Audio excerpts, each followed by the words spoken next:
Okay, what you're seeing here, you're seeing my pattern pieces for my shirt. This is the tailored shirt,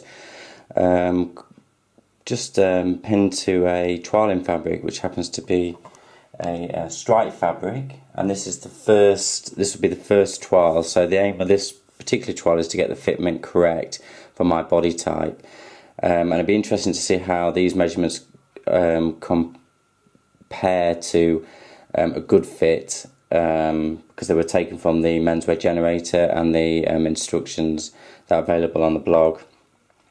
Now what I've done here is the fabric is a shirting fabric, it's a cotton shirting fabric with a vertical stripe, and what I've done is I've pressed it so it's flat, and that's very important. You've got to get rid of the creases. A crease in a fabric can add up to a centimetre easily if it's a fold. And it can totally distort the shape of the garment. So make sure your fabric is iron flat. I've put the selvage edge to selvage edge here, as you can see, and I'm quite lucky here actually because this fabric is kind of transparent, so I can make sure that the stripes are matching underneath. Then you've got the fold line here.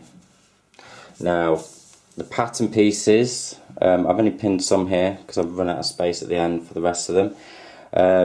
Make sure the pattern pieces are iron flat if you've had to fold them to put in an envelope. Some people store their pattern pieces in an A4 envelope, some put it in card and put a hole at the top and then put on a hook. I've folded these, but I've just pressed them flat with a dry iron.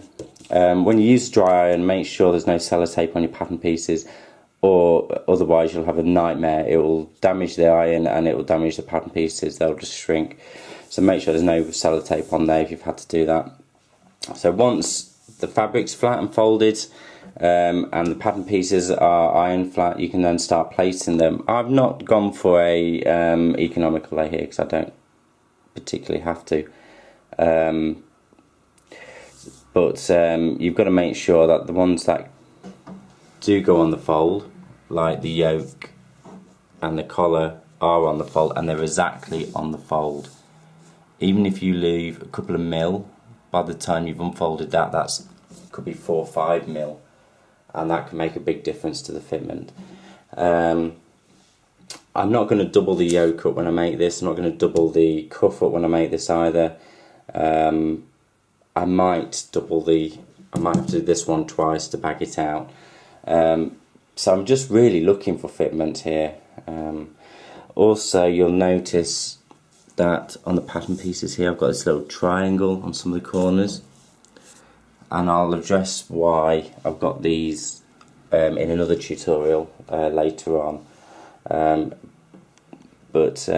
Yeah, basically all I've done now is, once I've got the straighter grain, and the straighter grain is literally from your straighter grain to the selvage edge. If you measure that distance to that distance, it should be the same as that distance to that distance.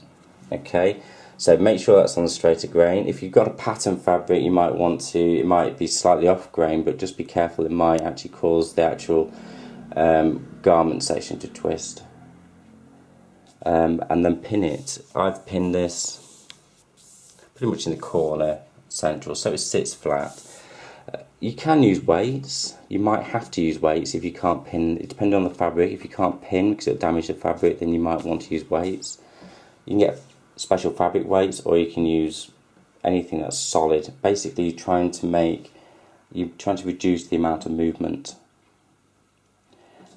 just to keep the accuracy. And that's it. I'm going to cut these out. I'll do the rest of them, and then I'll start making it, and you can see the fitment. And that's it.